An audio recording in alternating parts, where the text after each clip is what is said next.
Kan?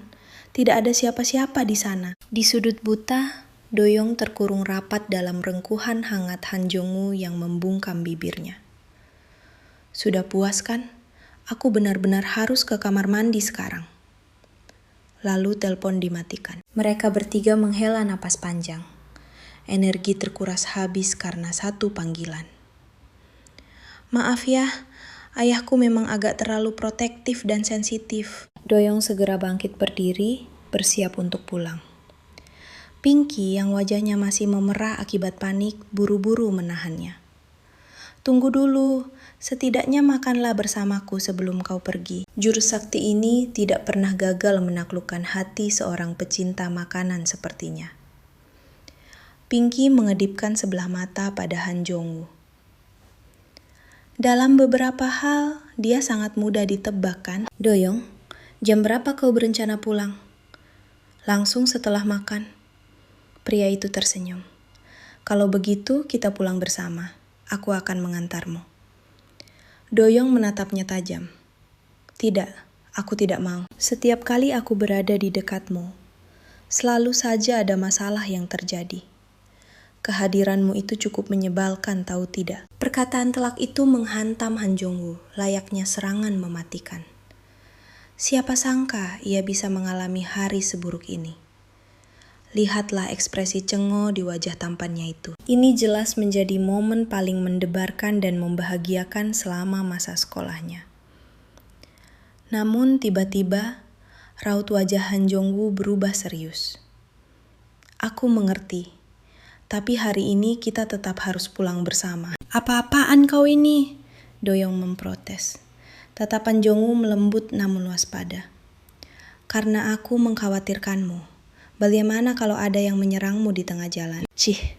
Bahkan jika 100 preman maju sekaligus, aku tidak akan gentar sedikit pun. Pinky terkikik geli. Doyong, saat kau bicara begitu, kau terdengar meyakinkan persis seperti bos mafia di film. Apakah di sini sebegitu panasnya? Kenapa kau berkeringat dingin begitu? Obrolan beralih mendadak. Ngomong-ngomong, kenapa preman selalu melilitkan perban pada pisau mereka? Jong-woo menjawab tenang. Karena bilah tajam yang tidak terlindungi bisa melukai tangan si pemegang senjata itu. Doyong mengernyit. Lalu bagaimana dengan bagian gagangnya? Tentu saja, untuk menghindari jejak sidik jari, sahut Jong-woo. Doyong berpikir sejenak. Bagaimana jika perban dililitkan di ujung pisau untuk mencegah luka tusukan yang terlampau fatal? Pinky menatap mereka tak percaya. Bagaimana bisa kalian tahu hal gelap semacam ini? Doyong mendengus santai. Kau bisa menyimpulkannya jika mau sedikit berpikir. Pinky cemberut. Jadi kau menyindirku tak punya otak? Hei, aku sama sekali tidak bilang begitu ya. Melihat keduanya bertengkar, pertahanan Doyong runtuh dan ia tertawa lepas. Di detik itu juga, Han Jong-woo terpaku dalam pesona. Ini adalah momen pertama kalinya aku melihatmu tertawa selebar itu, gumam Jong-woo. Pinky menimpali. Masalahnya, selera humormu itu memang agak aneh. Gadis itu membelalak. Omong kosong apa yang kalian bicarakan? Aku ini sangat sering tertawa tahu, protesnya tak terima. Namun, keduanya hanya saling pandang. Mereka teringat seringayan sinis yang biasa Doyong sebut sebagai senyuman. Apakah itu bisa dihitung? Doyong, kau pasti merasa sangat di atas awan kan, menjadi gadis sepopuler ini. Goda Pinky. Doyong mengerutkan dahi. Populer apanya? Jangan mengada-ada. Pinky memutar bola matanya. Ayolah, hentikan sandiwaramu itu. Kau bahkan pernah pergi berkencan dengan Lee Jae-hyung yang tampan itu. Belum usai kalimatnya, Doyong langsung membekap temannya. Hentikan, aku mau muntah. Sementara itu, Han Jong-woo mulai merapikan meja dengan canggung. Tak ingin kehilangan momentum, Pinky mengambil peran sebagai biro jodoh dadakan. Lihatlah Han Jong-woo, dia sangat telaten dan rajin sekali. Tipe idamanmu, bukan? Kalau begitu, kau harusnya berpacaran saja dengannya. Doyong mendelik tajam. Bicara apa kau ini? Jika dia dengar, dia pasti sangat marah. Lagi pula, dia sama sekali bukan tipe idealku. Tipe pria idamanku adalah seseorang yang berwajah cantik dan lembut. Mulut Pinky menganga, lalu ia berteriak sekuat tenaga. Dan ketampanan Jongwoo masih kurang cantik untuk standar tinggimu itu. Jongwoo, Doyoung bilang kau ini sangat tampan. Doyoung langsung mencekik sahabatnya. Apa kau sudah bosan hidup? Pinky meronta. Bukan aku yang mengarang, tapi Doyoung, sudah berapa kali kau berpacaran selama ini? Aku belum pernah berpacaran sekalipun, jawabnya santai. Jawaban itu sukses membuat Pinky mematung. Lalu ia beralih menatap Han Jongwoo dengan penuh ketidakpercayaan. Lee Doyoung baru saja bilang dia belum pernah menjalin asmara seumur hidupnya. Apa kau tahu soal ini? Jongwoo tersenyum simpul. Sejujurnya, aku sudah menebaknya dari awal. Saking gemasnya, Pinky menarik kedua pipi Doyoung dengan kuat. Apakah kau sebenarnya memiliki kecacatan tersembunyi atau semacamnya? Padahal dari luar kau terlihat sangat normal. Beberapa menit sebelumnya, Doyoung menyelinap pergi saat Han Jongwoo sedang menerima telepon. Jalanan terasa begitu sunyi, dan kata-kata pria itu kembali terngiang di benaknya. Apa untungnya mengkhawatirkan gadis sepertinya? Bersama mereka memang terasa hangat, tapi sekaligus membuatnya merasa tidak pantas berada di sana. Ia takut hatinya akan goyah oleh kehangatan sesaat ini. Tidak, semua ilusi manis ini harus segera diakhiri. Tiba-tiba instingnya menangkap tatapan tajam dari arah depan. Langkahnya terhenti, ia mundur selangkah. Namun sedetik kemudian, sebuah serangan mendadak menyergapnya dari belakang. Instingmu boleh juga. Bagaimana kau tahu ada bahaya mengintai? Sekarang dengarkan baik-baik. Tetaplah tutup mulutmu. Berani bersuara atau bergerak sedikit saja, nyawamu melayang saat ini juga. Ikuti aku tanpa banyak pingkah. Mulut keramat Han Jongwoo itu benar-benar menyebalkan. Ia digiring masuk ke gang sempit yang gelap. Musuhnya tidak langsung menyerang. Artinya, membunuh bukanlah tujuan utama mereka. Apakah Won June yang mengirim kalian? Tidak ada jawaban yang terdengar. Gadis itu justru melangkah maju, memangkas jarak di antara mereka. Apa ini semua perintah dari si pecundang Won June? Jika ada yang ingin kalian sampaikan, katakan sekarang. Jangan buang waktuku yang berharga. Dalam sekejap mata, ia berhasil mengunci pergerakan pria itu. Tepat setelahnya, satu pukulan telak langsung membuatnya tumbang tak berdaya. Dengan anggun, ia menghindari serangan licik dari arah samping, mengangkat kakinya, dan mendaratkan tendangan mematikan tepat di rahang musuh. Satu sapuan kaki lagi, dan preman kedua pun tersungkur. Seseorang menerjang dari belakang dengan belati terhunus. Doyoung memutar tubuhnya, mendaratkan pukulan keras ke wajahnya, dan membantingnya tanpa ampun ke tembok bata. Dalam waktu kurang dari 5 detik, 3 pria berbadan besar telah diratakannya dengan tanah. Pria gemuk itu mulai gemetar panik. Bos, monster jenis apa gadis ini sebenarnya? Ini sama sekali tidak ada dalam kesepakatan kita. Pria botak itu mendorong si gemuk dengan kasar. Sepertinya kau memang benar-benar terlatih, bocah. Tapi lalu kenapa? Jalanan ini bukanlah arena bela diri. Belum sempat ia menyelesaikan kalimatnya, Doyoung sudah melesat maju. Pertarungan sengit pun kembali pecah. Dasar bocah tengik, kau punya temperamen yang cukup buruk juga. Hari ini akan menjadi hari kematianmu. Namun gadis itu hanya menjulurkan kakinya, menjegal langkah si botak hingga ia tersungkur mencium tanah. Merasakan hawa membunuh dari belakang, ia langsung menendang pria itu hingga terpental jauh. Barulah saat itu si pria botak dilanda kepanikan luar biasa dan berteriak, "Tunggu!" Namun Doyoung tidak peduli dan langsung menghujamkan belatinya ke bawah. Di detik terakhir, bayangan pria berambut putih yang melarangnya melukai orang tak bersalah melintas di benaknya. Keraguan sesaat itu menjadi celah mematikan. membuat si botak berhasil melayangkan pukulan keras ke wajahnya. Pria itu mengira Doyong tak punya keberanian untuk mencabut nyawa dan mulai mengejeknya dengan congkak. Anak kecil tetaplah anak kecil yang lemah. Memukul orang memang sangat mudah. Tapi saat dihadapkan pada pembunuhan, kau langsung gemetar ketakutan. Sayangnya, paman-paman di sini tidak akan ragu untuk menikahmu berkali-kali. Sekali lagi terbukti. Para penjahat selalu hancur karena terlalu banyak bicara. Gadis itu menolehkan kepalanya dan menatap tajam ke belakang. Pria pertama yang ditumbangkannya tadi ternyata sudah sadar dan lari terbirit-birit. Ia mengabaikan pengecut itu dan mulai menggeledah tubuh si pria botak. Sebuah kartu identitas palsu dan ponsel hitam. Hanya preman jalanan biasa. Kemungkinan besar bukan anjing peliharaan Presiden Lee. Si bajingan Won Jun itu benar-benar sudah gila. Nahas, ia sama sekali tidak menyangka ada musuh lain yang mengintai dari belakang. Pertahanannya hancur, dan sebuah pukulan telak pun menghantam kesadarannya. Sementara itu, di kediaman Pinky, Han Jong-won baru saja menutup panggilan teleponnya.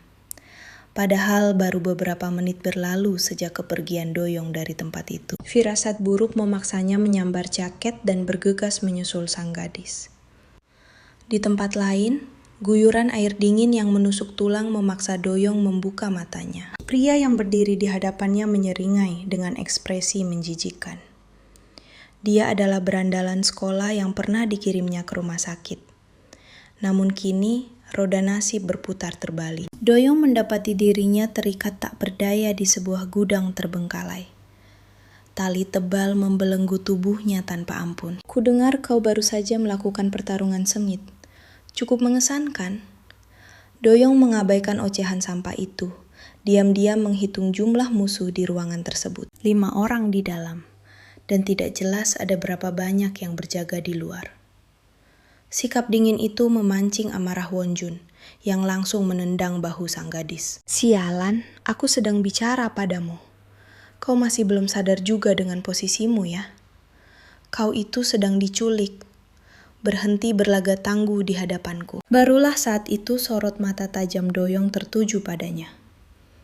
Apa yang kau inginkan? Santai saja, aku tidak menuntut hal yang serius. Ini murni hanya untuk bersenang-senang. Dasar idiot. Won June seketika mematung di tempatnya. Apa kau bilang?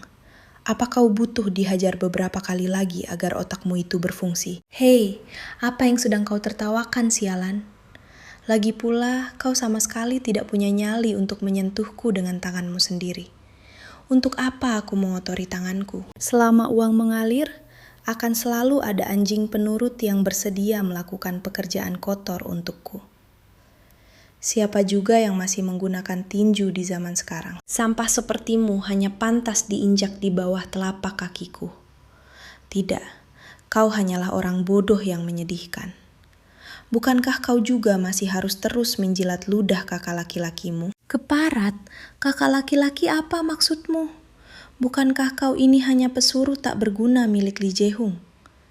Tapi melihat ini semua, rasanya sungguh menggelikan. Lee Jae-hung sepertinya sangat muak dengan parasit sepertimu. Harga diri Won Jun tertusuk telak. Jae-hung hanya kebetulan membantumu sekali, dan kau sudah berhalusinasi menganggapnya berada di pihakmu? Maaf saja, dia tidak akan bisa bertahan tanpaku. Lagi pula, otak dangkalmu tak akan paham meski kujelaskan sampai berbusa. Yang jelas, kau dan ibumu itu sama-sama menjijikkan. Apa kau tidak penasaran dari mana aku mengetahui semua ini? Doyong hanya menganggapnya membual, karena jelas-jelas tidak ada jejak informasi apapun tentang keberadaannya di dunia ini. Namun tepat di detik yang menegangkan itu, Won Jun tiba-tiba menarik keluar sebuah lembaran foto usang. Awalnya aku hanya melihat wanita yang ada di depan, jadi aku sempat ragu.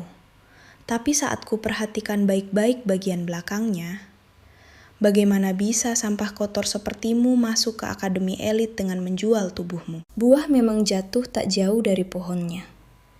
Inikah trik rendahan yang kau pakai untuk menggoda Han Jong-won? Sekali rahasia busuk ini tersebar, riwayatmu akan tamat. Lalu kenapa kau repot-repot menculikku hanya untuk memamerkan selembar kertas ini?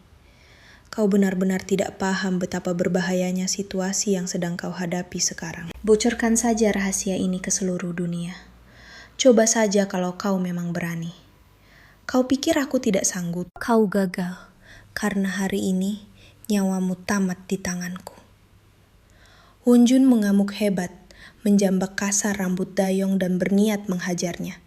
Tetapi tendangan kilat gadis itu langsung mementalkannya sangat jauh. Tidakkah kau dengar rintihan mereka yang kuhajar sekarat? Tendanganku ini sungguh mematikan, dasar bodoh. Kalau mau mengikat orang, pastikan kau mengikat seluruh tubuhnya tanpa celah. Kemarahan Wonjun meledak ke ubun-ubun. Pria itu berbalik arah dan langsung meraih sebuah tongkat pemukul. Akan kupastikan kakimu itu hancur dan lumpuh selamanya. Riwayatmu tamat hari ini. Sementara itu, pemuda berambut putih masih setia menanti kepulangan Dayong di rumah mereka. Waktu telah melewati tengah malam, namun tidak ada satupun pesan dari Dayong.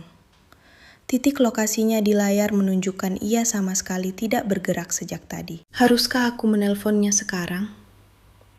Tepat ketika keraguan menyelimuti hatinya, sinyal pelacak itu mendadak mati total. Di tempat lain, para preman telah menghancurkan ponsel Dayong. Namun siksaan fisik itu belum juga usai. Tongkat pemukul itu kini bersimbah darah merah. Dia menusuk tubuh gadis itu, namun tidak ada respon sedikit pun. Gawat, apakah dia sudah mati? Kepanikan mulai merayapinya. Keparat! Siapa suruh kau berani memancing emosiku? Salah satu preman mendekat perlahan untuk memeriksa kondisinya. Namun tepat pada detik yang menegangkan itu, sebuah kejutan mematikan tiba-tiba terjadi. Gadis itu ternyata telah membebaskan diri dari ikatannya, lalu mencengkeram leher sang pria dalam kuncian maut yang tidak bisa dilepaskan. Preman lain yang melihat mereka terdiam lama, melangkah maju untuk memburu-buru. Namun dalam sekejap, tubuh temannya dilemparkan ke arahnya bak proyektil mematikan, hingga ia terpental sangat jauh. Wonjun mematung dengan wajah pucat pasi. Apa yang sedang terjadi? Bukankah simpul tali itu mustahil dilepaskan? Dayong mengusap perlahan helaian rambut di dahinya. Wonjun, tunggu saja giliranmu yang berharga. Kau adalah target terakhirku malam ini. Gadis tanpa senjata itu membuat sang pria nyaris mati ketakutan. Tubuhnya yang bersimbah darah tampak bagaikan dewi kematian. Tali yang mengikatnya ternyata sengaja digesekkan hingga putus pada batu bata. Wonjun berteriak histeris. Apa yang kalian lihat? Cepat tangkap monster itu. Segera lenyapkan dia dari hadapanku sekarang juga. Dayong meraih beliung tajam di dekatnya, menatap lurus ke arah sang musuh, dan dalam sekejap mata menghancurkan kepalanya hingga hancur berantakan. Wonjun gemetar hebat hingga kakinya nyaris lumpuh. Gadis itu mencabut paksa pisaunya dari tengkorak musuh. Tepat di saat itu, dua pria mengepung tubuhnya dari arah depan dan juga belakang. Tubuh Dayong dikunci kuat dari arah belakang, sementara pria di depannya menusukkan pisau ke jantungnya. Namun dengan manuver kilat, Dayong membanting pria di belakangnya melewati bahu mungilnya, menjadikannya tameng hidup yang berbenturan langsung dengan pria di depan. Saat pria itu mendongak, pisau tajam sang gadis telah menembus tanpa ragu. Jeritan putus asa dan suara tengkorak retak membuat perut Wonjun mual memuntahkan isinya karena teror yang absolut. Dia belum pernah menyaksikan pembantaian semengerikan ini. Dengan tangan gemetar dia merogoh ponsel pintarnya. Apakah kau berniat memanggil polisi ke tempat ini? Yakin mau mengaku kepada polisi bahwa kau telah melakukan penculikan? Aku bisa menyingkirkan masalah ini dari hadapanmu. Kau pikir Dewi pembunuh yang sedang mengamuk itu akan diam menunggu polisi tiba? Sialan. Lalu apa langkah kita? Tentu saja kita habisi dia malam ini juga tanpa ragu. Sudah banyak anak buahku yang tewas meregang nyawa. Bagaimana dengan dana untuk membuang mayat-mayat ini? Apakah uangnya sudah siap? Wonjun terdiam dalam keraguan. Menghabisinya? Awalnya aku tidak pernah merencanakan hal sejauh ini. Namun saat melihat Dayong membantai pria lain dan menatapnya bagai dewi kematian, ia sungguh tak punya pilihan lain lagi. Uang sama sekali bukan masalah. Cepat selesaikan tugas kotor ini. Dayong kembali menghitung jumlah korbannya. 1, 2, 3, 4. Pandangan dinginnya kini beralih menatap tajam ke arah Wonjun. Pria itu menyeret pundaknya di atas tanah. Seluruh tubuhnya bergetar hebat dalam ketakutan yang mutlak. Sang gadis perlahan melangkah mendekatinya, mengangkat beliung berdarahnya ke udara, dan nyaris menghabisinya seketika jika saja dia tidak tiba-tiba disergap dari arah belakang. Ia berputar dengan amarah membara menatap sang penyerang misterius. Hitunganmu salah besar. Bukan 5 orang, melainkan 6. Wonjun meringkuk bagai pengecut di sudut ruangan, mendengarkan ngerinya suara pertarungan hidup mati itu. Dayong mengangkat lengannya memblokir serangan sang pria. Mati-matian mencari celah membalas ketika pukulan seberat baja terus menghantamnya tanpa jeda. Katakan padaku, kau ingin mati dihajar atau mati tertembus pisauku malam ini? Namun pada detik berikutnya, pria itu terperangkap oleh rantai besi yang melilit ganas, mencekik urat lehernya hingga nyaris putus. Tangannya menggapai putus asa untuk mencongkel mata sang gadis. Namun semuanya terlambat. Nyawanya direnggut seketika di tempat. Dayong dengan susah payah merangkak keluar dari bawah tumpukan mayat musuhnya. Ia melepas pakaian luarnya, menekan kuat luka parah di perutnya, mengikat lukanya dengan erat agar darah berhenti mengalir, lalu kembali mengunci tatapan mautnya ke arah tubuh Wonjun yang gemetar. Mental pria itu hancur berantakan. Ia berteriak dalam keputusasaan yang kelam. Keparat, apakah kau benar-benar manusia? Kau pasti iblis, bukan? Mari kita selesaikan masalah ini baik-baik. 1 miliar won. Aku akan mentransfernya padamu detik ini juga. Dayong tidak menghentikan langkah mautnya sedikit pun. 1 miliar tidaklah cukup. 20 miliar, 50 miliar, sebut saja jumlahnya. Semua aset dan sahamku akan kuserahkan semuanya kepadamu. Ampuni nyawaku, kumohon. Oh, kau ingin selamat? Kalau begitu jawab pertanyaanku dengan jujur dan jelas. Baik, aku akan mengatakan semuanya. Pewaris tunggal grup Seong, pria kotor itu adalah putra Direktur Lee. Sudah jelas dialah dalang penculikan keji ini. Namun, kedatangan tiba-tiba dari pasukan elit anti-teror justru menyelamatkan nyawa menyedihkan pria pengecut itu. Dayong gagal mengungkap kebenaran penuh tentang putra Direktur Lee. Hanya puluhan laras senapan hitam yang kini membidiknya, memerintahkannya untuk segera membuang semua senjatanya. Pendarahan yang teramat parah membuat kesadarannya mulai kabur dalam kegelapan pekat. Untuk apa pria itu ada di sini? Gadis yang tangguh itu tak sanggup lagi bertahan. Tubuh mungilnya pun tumbang ke tanah dingin. Tim medis melangkah maju untuk menghentikan pendarahannya. Han Jong-won menatap kosong pada pemandangan neraka tersebut. Tidak pernah terlintas di benaknya bahwa medan pertempuran ini akan terlihat sebrutal ini. Pria berambut putih itu tiba-tiba melesat keluar, merengkuh tubuh Dakyung dengan panik, dan berteriak, "Hei, Dakyung!" Suaranya bergetar hebat saat dia memohon pertolongan. Apa dia sudah tiada? Tolong lepaskan dia. Kalau kau terus begitu, dia benar-benar akan mati. Tepat saat dia hampir diseret keluar, Han Jong-woo melangkah maju dan menghentikan polisi tersebut. Apa Anda keluarga dari Dakyung? Pria berambut putih itu pun langsung mengenali sosoknya. Dia mengucapkan terima kasih, mengambil topi tersebut, lalu memakainya. Hei, kenapa kalian hanya menangkapku saja? Lee Dakyung itu pembunuh yang sebenarnya, teriak Wonjun saat kedua tangannya diborgol erat. Kalian tidak tahu siapa aku? Garis miring, simpan saja.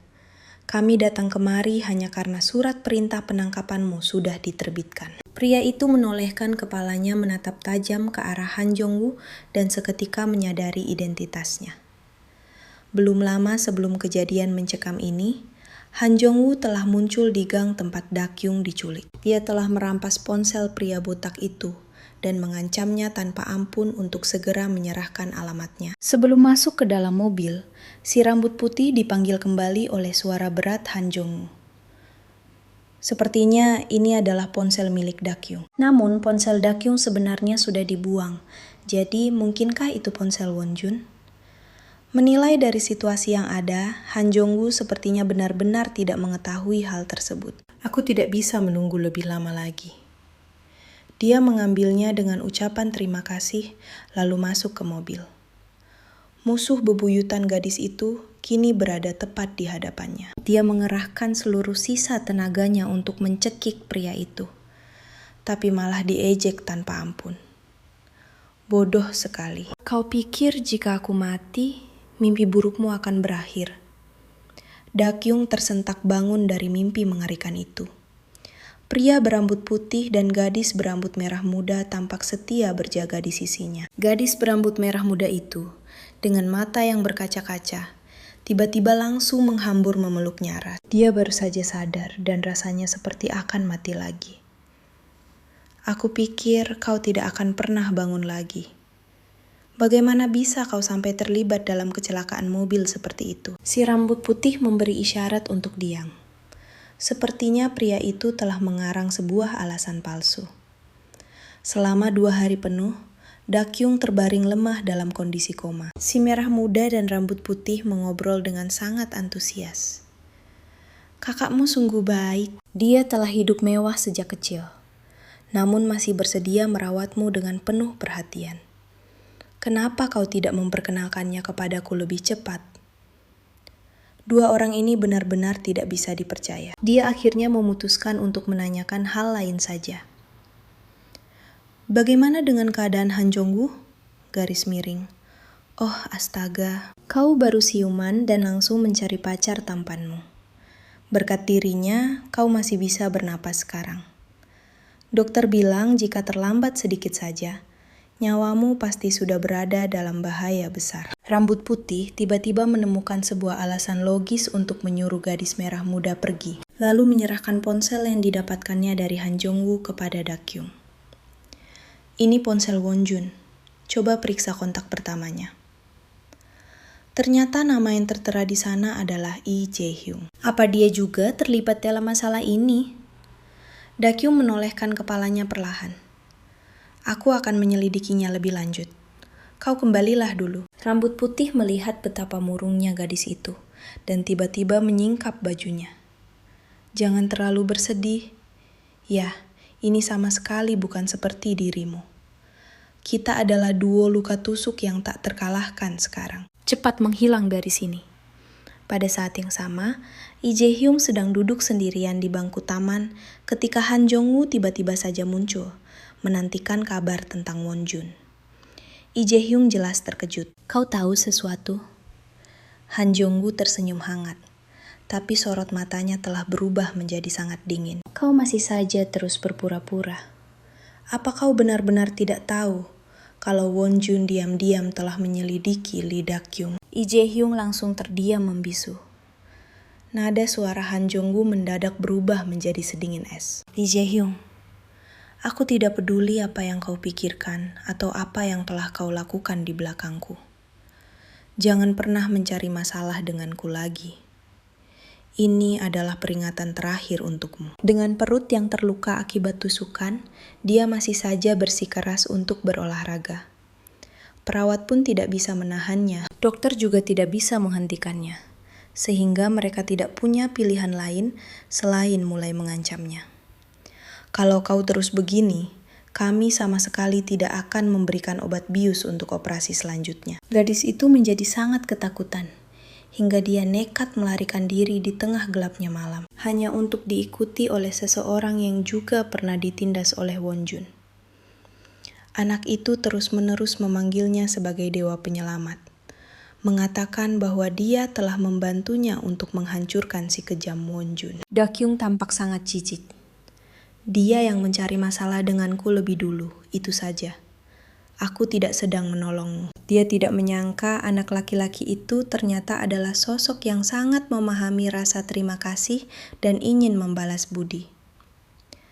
Jadi, sungguh kau yang telah berhasil menyingkirkannya. Kau yang terhebat. Tolong jadikan aku sebagai pengikut setiamu.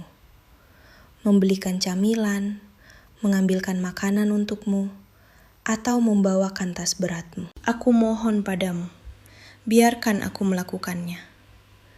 Bagaimana bisa dia kembali terjebak dengan orang gila yang lain?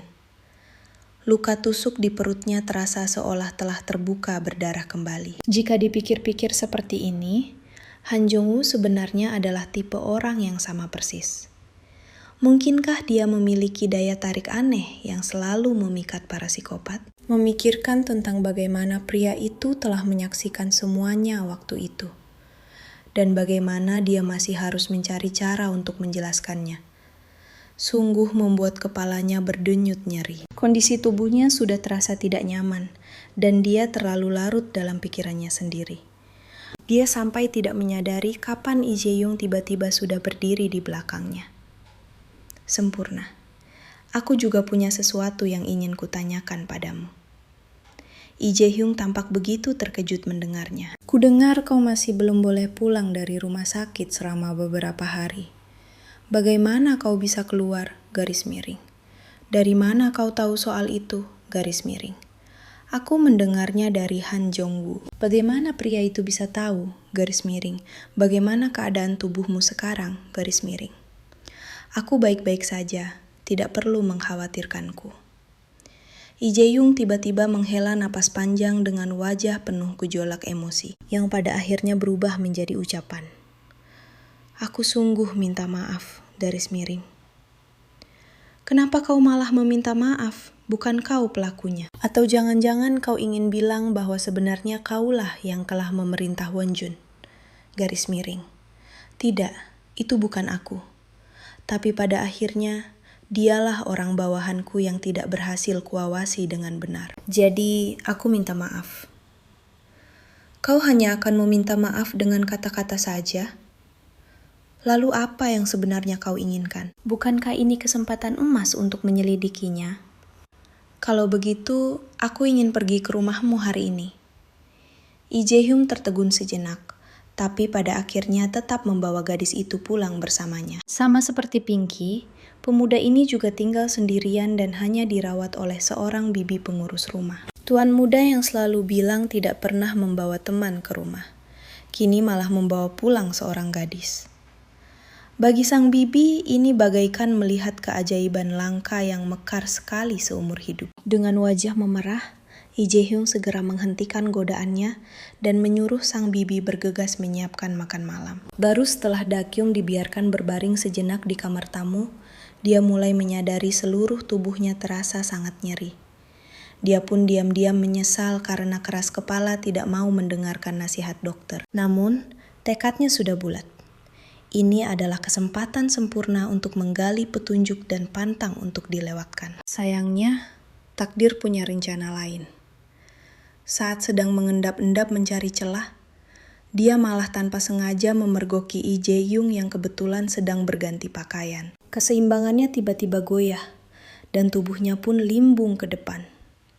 Sebuah adegan klise terulang kembali saat Lee Jae-hyung dengan sigap menangkapnya. Kenapa kau ini selalu saja terjatuh? Apa pergelangan kakimu bermasalah? Dakyung sendiri hanya bisa terdiam kaku. Pandangannya baru saja menggelap sesaat tanpa alasan yang jelas. Dengan lembut, Lee Jae-hyung tiba-tiba menariknya duduk. Kelapak tangannya yang besar dan hangat langsung bertengger di dahi sang gadis. Kenapa suhu tubuhmu panas sekali? Aku ambilkan obat. Minum obatnya dulu. Namun Dakyung merengek. Tidak, biarkan aku makan dulu. Lee Jae-hyung hanya bisa menghela napas pasrah melihatnya. Kenapa kau keras kepala sekali? Tiba-tiba Dakyung mencengkeramnya erat. Pandangannya langsung tertuju pada bekas tusukan jarum yang begitu padat di lengannya. Pria itu lengah. Detik berikutnya, sang gadis menatapnya tajam dan langsung melontarkan pertanyaan. Ada apa dengan semua bekas jarum ini? Lengan pria itu penuh luka suntikan dan kini ketahuan oleh gadis yang diam-diam ia sukai. Namun, bukannya memberi penjelasan, dia malah salah tingkah dan buru-buru mendorong Dakyung keluar pintu. Aku mau ganti baju, serunya gugut. Kenapa reaksinya sangat berlebihan? Mungkinkah itu tanda pemakaian obat terlarang? Grup Sejong memiliki pengaruh tersendiri di dalam pasar obat terlarang. Dan kini semua teka-teki seolah mengarah tajam padanya. Haruskah aku nekat menginterogasinya secara langsung sekarang juga? Tidak, aku belum memegang bukti yang kuat. Makan malam sudah siap anak-anak. Mendengar itu, insting pecinta makanan Dakyung bangkit dan dia langsung melesat menuju meja makan. Bibi tidak tahu apa ini pas dengan seleramu. Tuan muda jarang makan di rumah. Dakyung terbelalak. Ledakan rasa luar biasa macam apa ini? Ini terlalu lezat. Sang bibi pun melihat celah emas untuk menggosip. Bagaimana kalian berdua bisa sedekat ini? Padahal tuan muda sangat menyukai ketenangan loh. Pasti sangat sulit ya menjadi temannya. Namun Dakyung menjawab dengan santai tanpa beban. Oh, hubungan kami sebenarnya sangat buruk kok. Astaga, kau pandai sekali bercanda. Jangan bilang begitu. Kalian berdua itu terlihat sangat serasi loh. Bagaimana kalau kalian coba berpacaran? Apalagi kalau kalian sampai menikah. Lee Jae-hyung tidak sanggup mendengarnya lagi. Bibi, tolong berhentilah membicarakan hal yang tidak-tidak. Kalau dengan menikah, aku bisa menyantap hidangan dewa ini setiap hari. Memikirkan hal itu, Dakyung ikut melontarkan candaan. Wah, tawaran itu boleh juga. Wajah Lee Jae-hyung seketika merona, merah padam hingga ke ujung telinganya. Sang bibi makin bersemangat menjodohkan mereka. Ya ampun, itu akan sangat luar biasa. Sementara Lee Jae-hyung rasanya benar-benar ingin menghilang saja. Kalian berdua, kumohon berhentilah. Pria itu buru-buru mengalihkan pembicaraan demi menutupi salah tingkahnya. Oh ya, apa kau tahu minggu depan ada hari olahraga? Melihat ekspresi wajah Dakyung yang dipenuhi kebingungan, sang bibi pun dengan sigap menyela obrolan. Setiap murid harus mendaftar satu perlombaan, dan tuan muda kita ikut cabang menembak. Menembak? Pakai senapan asli? Apa mereka gila? Bukankah ini lingkungan sekolah? Sembari bibinya berceloteh, Lee Jae-hyung melangkah pergi untuk mengambil sesuatu. Tatapan mata Dakyung terus terpaku pada punggung lebar pria itu. Dia mengeluarkan sepucuk pistol, mengisinya dengan santai, lalu berjalan mendekat dengan aura intimidasi yang luar biasa. Adegan ini seketika membangkitkan trauma mimpi buruk Dakyung. Begitu dia berada dalam jarak dekat, gadis itu bereaksi kilat merampas senjatanya. Ternyata cuma pistol mainan. Lee Jae-hyung sempat membeku sejenak. Pelurunya cuma kelereng kok, cobalah. Namun belum juga kalimatnya tuntas, satu tembakan kelereng langsung mendarat di tubuhnya. Hei, ini lumayan seru juga. Pemasok senjata ini pasti keluarga Min Jae kan? Keluarganya memang punya hobi menciptakan barang-barang aneh dan tidak biasa. Dakyung pun dibuat terkejut menyadari itu karya Kim Min Jae dari kelas 2 tingkat 3. Benar sekali. Keluarganya menjalankan bisnis persenjataan di luar negeri. Anak itu memang jenius sejati, terutama keahliannya dalam menggambar cetak biru desain. Di tengah obrolan asik itu, sang bibi mencari alasan untuk pamit undur diri. Jadi, kau benar-benar tidak akan memberitahuku rahasia di balik lenganmu itu? Melihat Lee Jae-hyung yang terus membisu, gadis itu memberi penawaran. Bagaimana kalau kita bertukar rahasia? Apa? Pria itu langsung menajamkan telinganya dengan penuh rasa penasaran. Kalau aku mengerahkan tenaga seperti ini, bagian otot ini akan bergerak.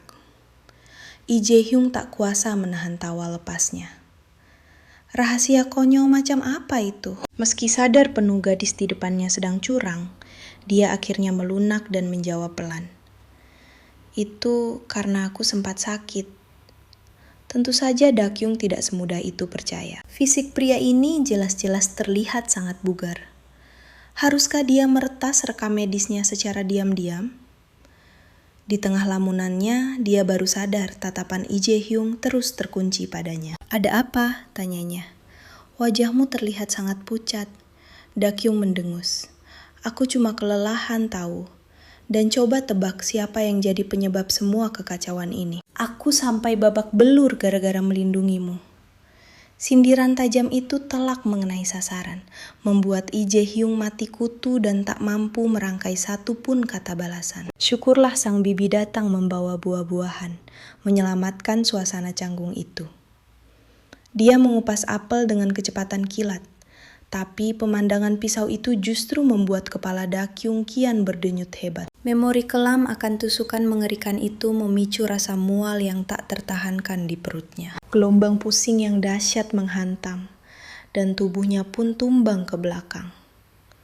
Saat kesadarannya perlahan kembali, dia mendapati dirinya sudah berbaring di atas ranjang kamar Lee Jae-hyung. Di hadapan gadis pujaan hatinya, pria dingin ini bersikap layaknya orang bodoh.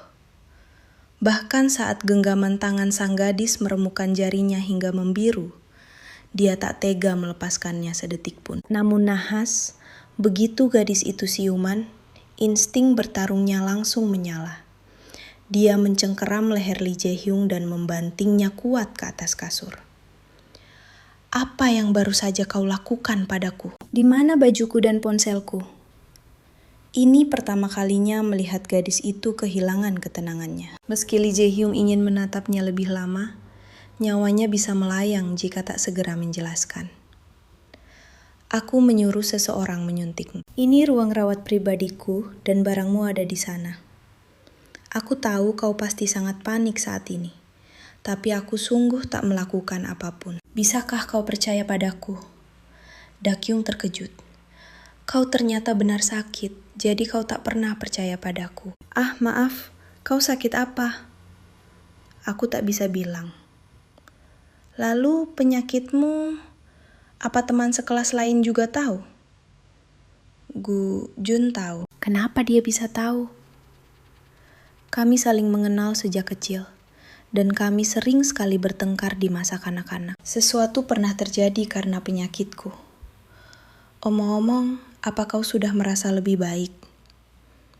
Dakyung bilang ia tak apa, namun Jae-hyung tetap cemas. "Kudengar luka tikamanmu waktu itu sangat parah. Apa itu juga perbuatan dari seorang Wonjun? Jadi bukan kau sang dalang di balik layar. Jadi kau tak pernah percaya padaku selama ini." Lee Jae-hyung menutupi wajahnya dengan sangat pasrah. "Kau yang tak pernah berdusta.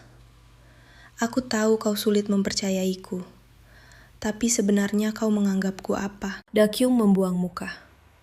"Yah, kau memang pernah menyelidikiku kan? Sepertinya kau masih belum menjawab mengapa kau memata-ngataiku." Jae-hyung tidak menyangkalnya. "Maaf, aku memang menyelidikimu. Dan aku juga tak bisa berjanji akan berhenti ke depannya. Selama ini aku selalu mengawasi Han Jung-woo. Tapi semenjak kau pindah ke sekolah, segalanya mulai bergerak ke arah yang terlampau aneh. Aku tak bisa bicara lebih jauh." Dakyung sama sekali tak paham, namun jelas pria itu takkan buka suara lagi. Lebih baik gadis itu memanfaatkannya. "Apa kau mau kerjasama denganku? Kebetulan aku juga butuh info soal Han Jung-woo." Jae-hyung pun penasaran. "Kenapa kau ikut menyelidikinya?" Dakyung menatap. "Lalu bagaimana denganmu?" Malah balik bertanya. "Awalnya aku tak berniat mewarisi perusahaan. Tapi kini aku butuh posisi itu demi membuktikan diri. Kuncinya mungkin ada pada Han Jung-woo." Semakin aku dengar, rasanya makin tak mengerti. "Jelaskan yang benar." "Kau ingin tahu banyak ya? Ini pertama kalinya aku cerita banyak tentang diriku pada seseorang. Jangan cuma bertanya padaku, bicara soal dirimu juga. Kenapa kau butuh info tentang Han Jung-woo?" Melihat Dakyung ragu-ragu, Jae-hyung mencibir pelan. "Dan dengan begitu, kau harap aku menyerahkan infoku?" Pria ini benar-benar sulit ditipu. Dakyung menunduk dan bergumam pelan. Sebenarnya, saking gugupnya hingga kepalanya mau berasap. Lama berselang, ia memaksakan diri menjawab. Karena aku menyukainya. Jaehyung tiba-tiba terdiam. Dakyung pun gugup. Cepat katakan sesuatu. Wajah pria itu berubah dingin. Jika itu alasanmu, sepertinya aku tak punya informasi yang bisa membantumu. Dan jika kau sungguh menyukainya, kau tak boleh diam di sini lagi. Pergilah, karena kau dan aku tak tidur sama sekali semalaman. Apa gadis itu salah bicara? Sikap Jaehyung berubah sangat dingin. Bolehkah aku diam sebentar lagi? Ini dekat sekolah dan sebentar lagi kelas dimulai. Pria itu memunggungi Dakyung. Tinggallah di sini, tapi hanya di kamarku. Bangunkan aku jam 7. Jangan berkeliaran. Ada kamera di rumah ini. Pria yang sangat teliti. Kini ia tak bisa menyelidikinya diam-diam. Ia sungguh tak menyangka. Saat kembali ke sekolah bersama Jaehyung, mereka kebetulan berpapasan dengan Han Jungwoo dan juga Pinky. Pinky tampak tercengang total. Sejak kapan kalian berdua menjadi sedekat ini? Tidak mungkin, kalian pasti tak sengaja bertemu di jalan kan? Berbeda dari biasanya, Jaehyung bicara seakan sengaja memprovokasi Han Jungwoo. Tidak, kami telah bersama sejak kemarin kan? Senyum Jungwoo memudar, wajahnya menegang dingin. Tak sengaja menginap di rumah pria, ia kira akan dirahasiakan. Tapi pria itu malah membeberkannya hanya karena merasa cemburu yang begitu buta. Kami sudah bersama semenjak kemarin. Pinky bergegas mencairkan suasana. Jam pelajaran pertama hampir berakhir. Ponselnya terus berdering. Tapi Dakyung mengabaikannya hingga Pinky mengancam dengan galak. Berikan ponselmu. Tapi kenapa kau tanyakan semua ini? Di saat yang sama, Lee Jae-hyun menanyakan hal yang serupa pada Han Jungwoo. Han Jungwoo terdiam sejenak dan belum sempat menjawab ketika Jae-hyun kembali bicara. Kenapa kau hanya menempel pada Lita? Tanpa alasan, aku hanya menyukainya. Bukannya ada motif yang lain. Apa maksudmu? Jawaban itu tidak terdengar sepertimu. Tatapan Han Jungwoo sontak menajam. Kau sangat menyebalkan. Sudah kesal secepat ini. Itu tidak baik kan? Kau tanya apa yang kulakukan dengan Lita. Kami bertukar rahasia. Rahasia apa? Ia sengaja memancing dengan ambigu. Pertama, soal rahasia dari tubuhnya. Kedua adalah bahwa ia sudah memiliki pria yang ia sukai. Dakyung menyukai seseorang. Siapa dia?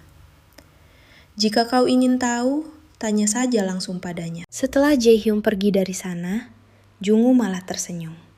Tetapi senyuman itu menyiratkan bahaya besar. Sementara di sisi gadis-gadis, mereka berdua terlihat seperti siap untuk baku hantam. Kau sungguh takkan beritahu aku? Sudah kubilang bukan apa-apa. Kami cuma ngobrol dan makan bareng. Pinky tak percaya. Tidak mungkin. Dakyung! Pria berkacamata berlari menghampiri dengan membawa sebuah kotak. Ternyata itu Min Hyuk, pemuda yang sebelumnya memohon menjadi bawahan setianya. Kalian berdua saling mengenal? Pertanyaan itu langsung ditepis oleh tatapan dingin Dakyung. Suara pria lain tiba-tiba memanggil namanya. Han Jong-won melangkah mendekat dari arah yang berlawanan. Bisa kita bicara sebentar? Kini semua jalur pelariannya telah tertutup rapat. Dakyung, Dakyung. Panggilan itu terus menggema bak mantra kutukan yang memekakkan telinganya. Diiringi suara pecahan kaca yang mengerikan, gadis itu nekat menerobos jendela, melompat keluar, dan melesat kabur dengan serpihan tajam menghiasi sekujur tubuhnya. Ketiga pria tersebut terpaku dalam kebisuan. Apa gadis itu sudah gila? Di ruang kesehatan, Dakyung bertanya, "Boleh minta pereda nyeri? Kau terlalu sering kemari belakangan ini." Terus-menerus menelan obat bukanlah hal yang baik. Dakyung menerobos masuk tanpa ragu. "Tolong berikan aku beberapa plester." Pria itu terkejut. "Bagaimana kau bisa terluka separah ini?" "Terjatuh." Lalu dari mana datangnya kaca ini? Tidak, kau harus segera ke rumah sakit. Dakyung langsung berseru menolak dengan keras. Sama sekali tidak. Lee Jae-hyung menatapnya lekat. Raut wajahnya diliputi kekhawatiran yang teramat dalam. Detik berikutnya, pemuda itu berlutut mendekat dan melepaskan sepatu gadis itu dengan lembut. Benar saja, pergelangan kakinya pun tampak bengkak parah. Perawat sekolah baru saja bersiap mengobatinya. Namun Lee Jae-hyung langsung mencegah. Tidak apa-apa, biar aku saja yang tangani. Kita ini berteman. Kalau begitu, tolong jaga dia sebentar. Cairan antiseptik kita sedang menipis. Aku akan mengambilnya. Dakyung hanya terdiam, merasa sedikit linglung dengan sentuhan itu. Aku selalu saja tidak sengaja menemuimu di sini. Aku punya alasan tersendiri. Tapi kenapa kau terus saja membiarkan dirimu terluka parah seperti ini? Gadis itu membalas dengan candaan ringan. Mungkin ini yang namanya benang takdir. Untuk acara festival olahraga kali ini, aku juga mendapatkan cabang perlombaan menembak. Seperti gadis ini tidak terlalu banyak bertanya, dan dia juga tidak akan cemas berlebihan. Gumam pria itu pelan. Rasanya aku menjadi paling tenang saat sedang bersamamu. Lee Jae, apakah kau menginginkan sesuatu dariku? Ini adalah pertama kalinya Jong-won melihat gadis itu berdandan memukau, membuat pria tersebut terpaku selama beberapa detik. Masuk. Min Jae yang memintaku untuk menyerahkannya padamu. Seingatnya, waktu itu pria tersebut juga ingin memberikan sesuatu padanya. Begitu dibuka, isi di dalamnya ternyata adalah sepucuk pistol. Kudengar kau akan berpartisipasi dalam festival olahraga besok. Jadi, dia menyiapkan senjata itu khusus untukmu. Tapi sejujurnya, hatiku merasa sedikit kesal melihatnya. Padahal aku pikir hubungan kita berdua sudah cukup dekat. Lantas, mengapa kau hanya membagikan semua rahasia berhargamu kepada Lee Jae-hyung seorang? Apakah mungkin? Apa pria ini sudah mengetahui kebohongannya tentang perasaan suka padanya? Dakyung baru saja membuka mulut untuk menjelaskan saat mendengar pria itu melanjutkan. Tapi masih dalam batas wajar. Kondisi ini masih bisa kuterima karena aku mengetahui rahasia terbesarmu yang sesungguhnya. Apa maksud ucapanmu? Pria itu menunjukkan sebuah foto. Potret identik seperti yang digunakan Wan Jun untuk mengancamnya dulu. Dari mana kau mendapatkan benda itu? Aku memungutnya bersamaan dengan ponsel milik Wan Jun. Jadi, apakah sekarang kau mulai tertarik padaku? Apa kau sedang mencoba mengancamku? Han Jong-won mengulurkan tangannya, membelai lembut pipi gadis itu. Siapa yang berani? Aku sangat memujamu. Mana mungkin aku tega mengancammu? Dakyung menepis kasar sentuhan tangan pria itu. Aku melihatmu sama sekali tidak mencoba menghentikan semua kekacauan ini. Itulah satu-satunya alasan mengapa aku memilih bungkam. Kau menyaksikan semuanya dengan jelas pada hari itu, bukan? Setelah melihat aksi liarku, kau masih saja berkata bahwa kau menyukaiku. Apa kau sudah benar-benar gila? Mereka memang pantas mendapatkannya. Karena selama ini mereka... Dakyung langsung memotong ucapan pria tersebut dengan amarah yang meledak. Ya, mereka memang sampah. Apa kau tahu perbuatan Wan Jun yang telah melukaiku? Bagaimana kau bisa tahu aku ada di sana? Kau selalu bertingkah seolah mengetahui segalanya. Han Jong-won, makhluk macam apa kau ini sebenarnya? Aku cukup cerdas, dan terlebih lagi, intuisiku ini sangatlah tajam melebihi manusia biasa. Sebagai contoh yang nyata, saat ini kau sedang bimbang apakah harus melenyapkanku atau tidak. Kau tidak pernah mencintai siapapun, dan pernyataanmu tentang menyukai seseorang murni hanyalah kebohongan semata. Namun, sejujurnya aku masih sangat penasaran. Apakah orang yang kau sebut kau sukai itu adalah diriku? Dakyung mulai menenangkan laju napasnya yang memburu. Gadis itu tidak boleh membiarkan dirinya terus dikendalikan layaknya boneka. Lupakan saja, kini kau sudah mengetahui salah satu rahasiaku. Agar adil, kau harus menukarnya dengan satu rahasia milikmu sendiri. Han Jong-un mengangkat kakinya, memperlihatkan sebuah bekas luka yang mengerikan di paha bagian dalamnya. Bukankah itu adalah bekas luka tembakan peluru mematikan? Tebakanmu tepat. Yah, aku juga memiliki seseorang yang sangat kubenci, hingga rasanya ingin melenyapkannya dari dunia ini. Siapakah orang itu? Ayah kandungku sendiri, karena sebelumnya Dakyung sudah menyelidikinya dalam diam. Gadis itu langsung keceplosan tanpa berpikir panjang. Bukankah pria itu sudah meninggal 18 tahun yang lalu? Jadi, kau tahu ayahku tiada. Dakyung merutuki dirinya yang gila karena melakukan kesalahan sebodoh ini. Tidak apa-apa. Fakta bahwa kau cukup tertarik padaku hingga diam-diam mencari tahu latar belakangku justru membuat hatiku berbunga-bunga. Apa yang baru saja kukatakan tentang hasrat ingin melenyapkan ayahku itu, murni hanyalah sebuah kebohongan belaka. Kalimat Han Jong-un selanjutnya bagaikan ledakan bom yang menghantam mental Dakyung tanpa ampun. Sosok kejam yang telah merampas segalanya dari hidupku adalah Presiden Lee dari konglomerat grup Sejong. Aku bersumpah akan mencabut nyawanya. Sementara itu, Wan Jun yang selama ini dikabarkan menghilang, ternyata terus bersembunyi dalam ketakutan pekat di kediamannya. Ia tiba-tiba diserang secara brutal pada malam sebelumnya. Pemuda itu memohon dengan suara bergetar. Wajahnya pucat pasi memancarkan teror mematikan. Aku bersumpah tidak mengatakan apa-apa. Sosok misterius di hadapannya menarik kursi dan duduk dengan aura pembunuh yang kental. Tentu saja, aku sangat mengetahuinya. Aku bukan bertanya tentang apa yang kau ucapkan. Aku bertanya tentang Dakyung. Apa yang sebenarnya gadis itu tanyakan padamu?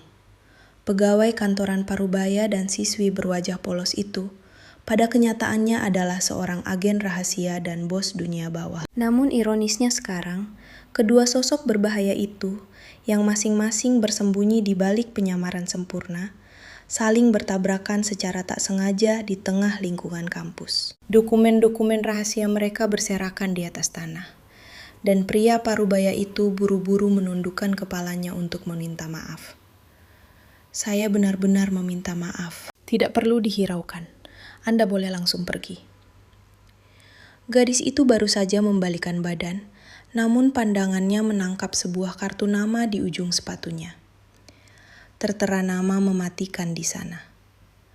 Konstruksi Sejong. Petunjuk itu seolah datang sendiri ke hadapannya. Permisi, apa kau murid di sini? Bisa tunjukkan jalan ke kelas 2 tahun kedua? Gadis itu mengambil kartu nama tersebut garis miring dan mengembalikannya.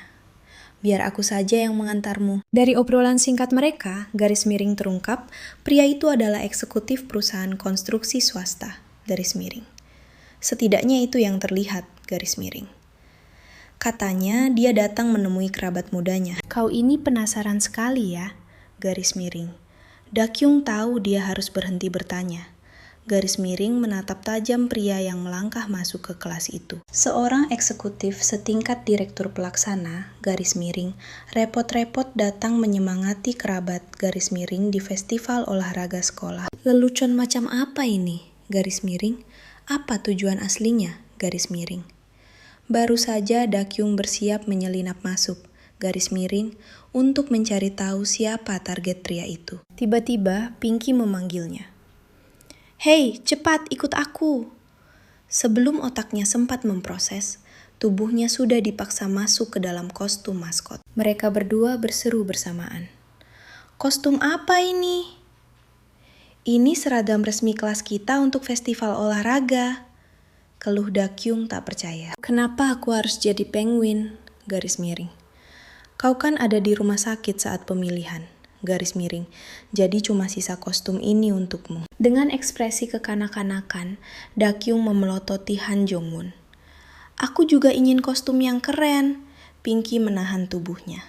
Hei, jangan bergerak. Biar ku gambar sedikit kumis harimau di wajahmu. Garis miring koretan, pertamanya langsung meleset.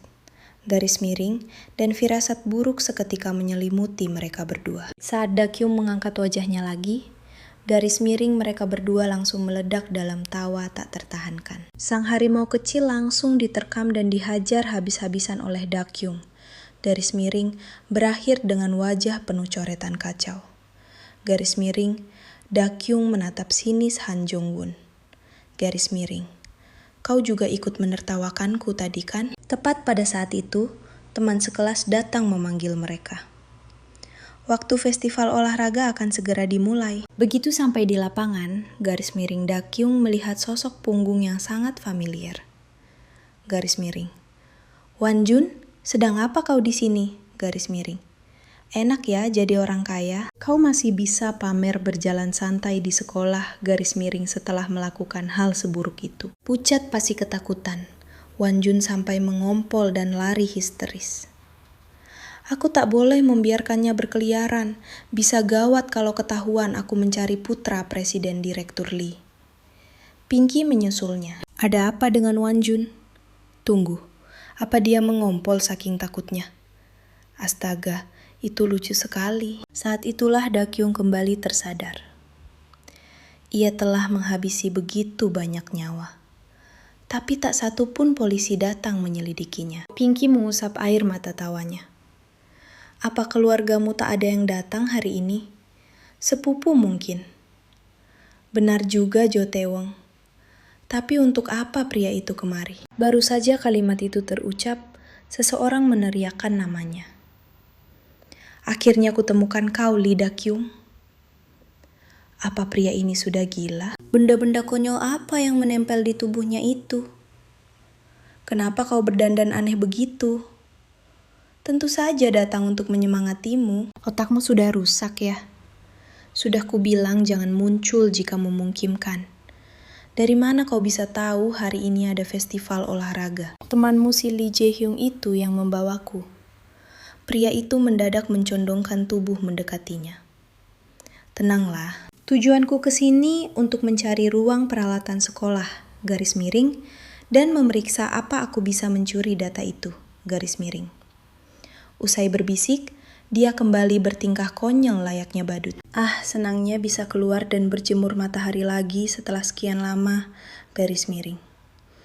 Di sisi lain, Pinky menatap Jo Tae-won tanpa berkedip. Sorot matanya bagaikan gadis yang baru dimabuk asmara. Han Jong-gun tiba-tiba muncul membawa kamera. Dakyung, mau berfoto bersama? Namun saat matanya menangkap sosok Lee Jae-hyung, ekspresinya berubah drastis seketika. Jo Tae-won kembali menyeletuk. Oh, mau berfoto? Boleh, ayo semuanya ikut masuk frame. Han Jong-un langsung protes dengan raut kesal. Tapi aku cuma mau berfoto berdua dengan Dakyung. Pinky pun ikut bergabung. Dan pada akhirnya, mereka tetap berfoto bersama. Dakyung, ini mungkin terdengar sedikit cengeng, tapi aku sungguh bahagia bisa menjadi temanmu. Jadi, setelah kita lulus nanti, jangan berani-berani membuangku ya. Dakyung merespons dengan senyum menggoda. Tentu saja aku akan membuangmu. Di tengah obrolan dan tawa hangat mereka, garis miring pengumuman pertandingan tarik tambang menggema dari pengeras suara. Dakyung, cepat! Pertandingannya sudah dimulai. Di babak tarik tambang, Dakyung menang dengan sangat mudah. Hingga di laga final, dia berhadapan dengan Han Jong-won. Dikuasai oleh perasaannya, garis miring pria itu dengan sengaja mengalah demi gadis yang disukainya. Garis miring. Kelas 1, tahun ketiga adalah sang juara. Seluruh teman kelas berhamburan merayakan kemenangan itu. Dakyung, kau luar biasa.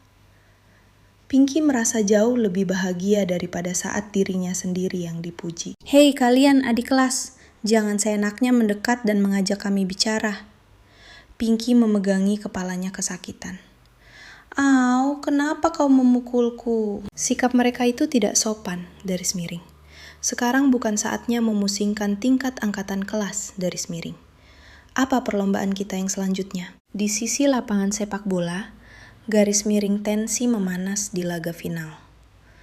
Tepat saat Lee Jae-hyung mengoper bola, Garis miring seseorang memotongnya lewat satu tendangan tajam. Pelakunya ternyata adalah Han Jong-won. Sangat jelas terlihat kalau dua bintang sekolah ini benar-benar menikmati pertandingan sengit mereka. Bagaimana bisa dua orang itu malah berduel di final? Pinky tersenyum lebar melihatnya. Mereka memang selalu bersaing seperti itu sejak mulai masuk sekolah. Kalau tidak begitu, mana mungkin mereka bisa sepopuler sekarang? Lee Jae-hyung menarik kaosnya untuk mengusap keringat. Pemandangan otot perut 8 kotaknya yang terekspos sontak membuat histeris para siswi. Sekarang kau paham kan, kenapa aku syok berat melihatmu bisa nongkrong santai bersama mereka. Saat waktu tersisa tinggal hitungan detik terakhir, garis miring Lee Jae-hyung memanfaatkan peluang emasnya garis miring dan mencetak gol penentu lewat satu tendangan akhir. Kelas 2 memenangkan pertandingan final. Melihat momen lepas itu, barulah Dakyung merasa bahwa pangeran-pangeran ini ternyata hanyalah siswa biasa. Pinky meregangkan tubuhnya dengan malas. Akhirnya selesai juga. Tadi itu menegangkan sekali. Seseorang menyodorkan air pada Han Jong-won, tapi pria itu mengabaikannya, malah bersikeras merampas dan meminum air milik Dakyung. Hei, kenapa kau merebut botolku? Bukankah banyak yang mengantri memberimu minum? Pria itu menyempil di antara mereka berdua. Air ini terasa jauh lebih manis. Aku kesal sekali. Padahal tahun lalu aku yang menang. Apa ini tahun 2001? Berusahalah lebih keras. Dakyung, kau sungguh keterlaluan. Si merah muda yang memakai kostum badut sudah kepanasan parah. Chibi pun memberi usul. Sebaiknya kita pergi berburu es krim sekarang. Han Jong-won menempelkan botol dingin ke pipinya untuk meredakan panas. Kudengar mereka membagikan es krim gratis di area mahasiswa baru. Apa kalian mau melihatnya? Ternyata, siapapun yang mencetak rekor tercepat dalam permainan biskuit bisa makan es krim gratis seumur hidup. Dan itu dari merek yang super mewah. Tergiur oleh hal itu, Dakyung langsung menarik si merah muda. Kau harus ikut.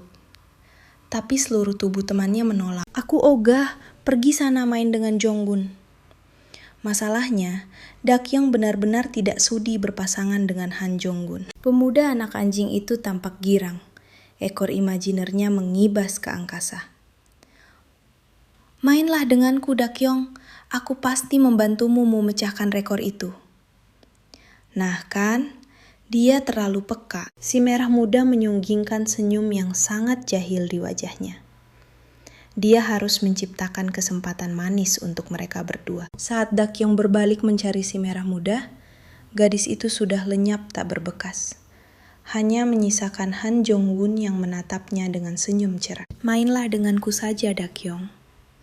Sungguh, dia sama sekali enggan bermain bersama cowok yang diselimuti kabut misteri ini. Pemuda anak anjing itu memasang wajah memelas yang tersakiti. Kalau menolakku, kau mau berpasangan dengan siapa?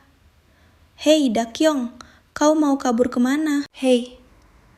Dia melangkah mendekati Lee Jae-hyung yang sedang bersantai di sudut ruangan. Apa kau mau makan es krim bersamaku? Sang pembawa acara lalu meneriakkan aturannya. Jika bibir kalian bersentuhan, gugur. Jika biskuitnya patah di tengah jalan, kalian juga gugur. Wajah Han Jong-won langsung menggelap. Lee Jae-hyung meliriknya sekilas, lalu menoleh kembali menatap manik mata Dakyung. Apa tujuan utamamu memecahkan rekor itu? Tentu saja, akan sangat memuaskan jika aku bisa memecahkannya. Dakyung tak pernah menyangka, 30 detik kemudian, dia akan sangat menyesali ucapan sombongnya itu. Begitu pengatur waktu berbunyi, Lee Jae-hyung menggigit biskuit itu dan mencondongkan wajahnya mendekat. Pria tampan itu sedang digeledah secara paksa oleh si gadis. Namun, alih-alih memberontak, dia justru terlihat sangat bersemangat. Dia menarik kembali tangan gadis itu ke tubuhnya, memintanya untuk lanjut. Adegan mendebarkan ini tak sengaja tertangkap basah oleh saingan cintanya, Han Jong-won. Sayang sekali, aku benar-benar datang di saat yang paling tidak tepat. Bukankah kalian berdua yang selalu melakukan hal aneh? Dakyong pun buru-buru mengklarifikasi kesalahpahaman itu. Ini sungguh hanya salah paham. Lee Jae-hong tidak menuntut penjelasan lebih. Pria itu sekadar tersenyum dan mengajaknya. Ayo bersiap untuk turnamen bola cat bersama.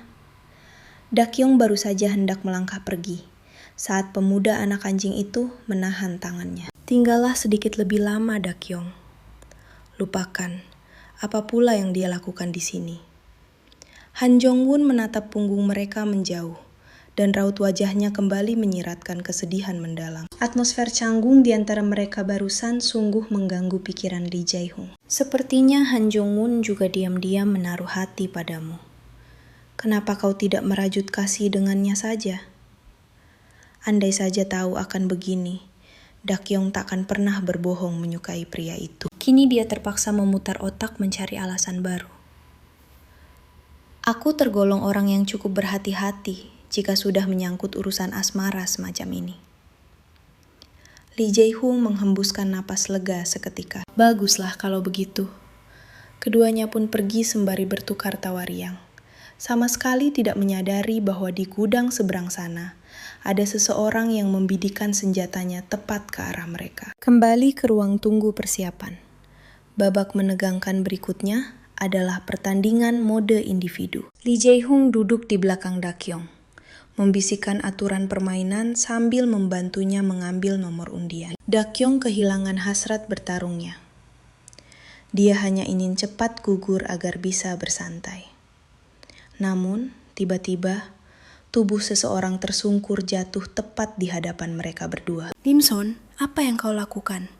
Seorang siswa laki-laki menariknya kasar. Namun saat tatapannya berserobok dengan Lee Jae-hong, dia memaksakan sebuah senyum canggung. Maaf, kondisinya sedang tidak prima hari ini. Kenapa gadis itu menggenggam dua senjata? Mungkin itu adalah hak istimewa khusus untuk para atlet menembak sungguhan. Bukankah arena ini sangat menguntungkannya? Tidak juga, karena kau dituntut untuk menghindari serbuan peluru terlebih dahulu. Dia sampai terdiam. Bukankah ini sekadar permainan menghindar yang disamarkan sebagai adu tembak? Tapi, apa kau sering menindas para adik kelasmu? Kenapa mereka terlihat begitu ketakutan padamu?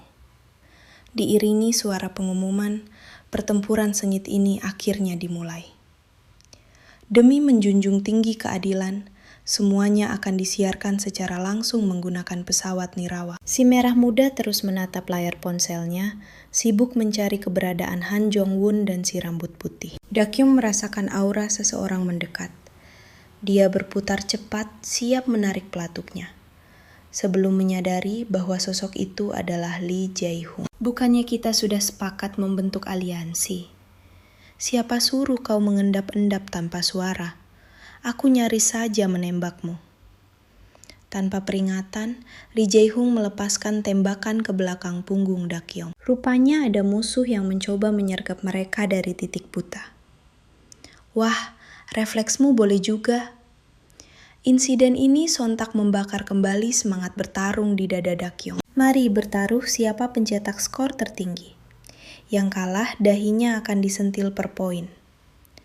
Sang gadis tiran akhirnya resmi mengamuk di medan pertempuran. Diiringi bunyi letusan, satu mangsa lagi berhasil dieliminasi. Baru saja kau mengeluh betapa merepotkannya acara ini. Dan sekarang kau malah bertarung sangat serius. Aku ini tipe petarung yang paling pantang menelan kekalahan. Tepat saat itu, rentetan tembakan menggema tanpa henti. Disusul deretan notifikasi eliminasi. Turunlah. Bertahan di atas sana hanya membuatmu menjadi sasaran empuk mereka. Namun tepat setelah kalimatnya terucap, sebuah peluru melesat tajam ke arah Dakyong. Gadis itu langsung melompat turun dengan panik untuk menghindar. Jantungku nyaris copot. Pria itu dengan raut kebingungan mendekap erat tubuh sang gadis. Apa yang kau lakukan? Turunkan aku. Dayong memandang waspada ke segala arah. Dari mana asal bola misterius itu? Lee Jae-hong mematung di tempatnya, menatap lekat gadis itu. Tidakkah kau bisa merasakannya sama sekali? Melihat raut kebingungan Dayong, pria itu menghela napas pasrah. Maksudku, tindakan cerobohmu itu, Pernahkah kau memikirkan dampaknya bagi orang lain di sekitarmu? Kau seolah tak pernah memikirkannya. Padahal ini jelas-jelas adalah kompetisi baku tembak. Namun, atmosfer di antara mereka begitu mendebarkan, seolah mereka sedang berada dalam sebuah kencan romantis. Gerakan kecil sang gadis, tanpa sadar terus menggetarkan hati Lee Jae-hyung. Little Pink kembali gemas menjodohkan mereka. Sudah kubilang mereka sedang bermesraan kan? Lee Jae-hyung tak pernah bersikap semanis ini pada orang lain sebelumnya. Seseorang tiba-tiba duduk merapat di sebelahnya. Jungwon, kebetulan sekali aku baru saja mencarimu. Dari mana saja kau pergi? Han Jungwon tampak sangat berbeda dari biasanya. Terlihat begitu murung. Apakah ini semacam kutukan takdir? Sesuatu yang buruk selalu terjadi setiap kali hujan turun. Dulu aku tak mempercayainya. Apakah Tuhan sebegitu membenciku saat ini? Haruskah aku pergi memuja dewa atau semacamnya? Tolonglah, apa yang sebenarnya sedang dia bicarakan ini? Pria ini tidak pernah berceloteh sepanjang ini padaku sebelumnya. Tiba-tiba, suara derau sinyal terdengar mengganggu. Siaran langsung terputus. Seluruh jaringan di dalam gedung olahraga mati mendadak. Layar raksasa di arena pertandingan menunjukkan bahwa hanya tersisa 3 peserta. Lee Jae-hyung menatap lembut ke arah Dayong. Apa yang ingin kau lakukan selanjutnya? Tunggu, ada apa dengan benda aneh itu? Begitu dia selesai berbicara, drone itu jatuh terhempas dan suara sang komentator pun lenyap seketika. Dari kejauhan, ketajaman mata Lee Jae-hyung menangkap seseorang yang muncul secara tiba-tiba. Sebelum sempat memperingatkan Dayong, dia langsung menarik sang gadis ke dalam pelukannya. Diiringi suara pelatuk pistol yang ditarik, mereka berdua pun bertukar posisi dalam sekejap mata. Diiringi suara tembakan yang memekakkan telinga. Darah segar pun terciprat. Lee Jae-hyung telah melangkah melindungi tubuh Dayong. Pada detik itu, waktu terasa berhenti berdetak bagi Dayong. Suara barusan bukanlah berasal dari senjata mainan. Itu adalah letusan peluru yang sungguhan. Pandangan gadis itu perlahan turun dari wajah Lee Jae-hyung. Pria pelindungnya itu baru saja tertembak peluru. Sensasi mati rasa menjalar dari bahunya. Segera disusul oleh rasa sakit yang membakar. Wajah Dayong dipenuhi ketidakpercayaan mutlak. Bagaimana mungkin hal ini bisa terjadi? Lee Jae-hyung benar-benar menahan peluru itu demi dirinya. Dan tak jauh di belakangnya, berdiri seorang gadis yang menodongkan pistol ke arah mereka. Namun anehnya, ekspresi gadis itu memancarkan rasa sakit. Wajahnya dibanjiri air mata, menggumam perlahan. Tidak. Sorot mata Dayong seketika berubah menjadi sangat buas. Tangan gadis penembak itu jelas terlihat gemetar hebat. Meskipun begitu, jari-jarinya bersiap menarik pelatuk itu untuk kedua kalinya. Dalam sekejap mata, Dayong melemparkan senjatanya dengan tenaga penuh, menghantam telak di bagian kepala gadis itu. Menahan rasa sakit yang menusuk, dia memaksakan matanya terbuka, namun targetnya telah menghilang lenyap. Kemana dia? Kemana perginya? Wajah gadis itu memucat dipenuhi teror murni. Entah sejak kapan, Dayong telah muncul di belakangnya dan membanting gadis itu dengan keras ke tanah. "Siapa kau?" jerit gadis itu histeris. "Lepaskan aku!" Dia meronta mengerahkan seluruh tenaganya. Namun semua itu sia-sia belaka. Sebaliknya, Dayong berhasil melumpuhkan senjatanya hanya dalam satu gerakan. Dayong menekan moncong pistol itu ke kepalanya. "Ini pasti bukan rencanamu sendiri. Siapa yang mengirimmu kemari? Hanya kau. Siapa yang telah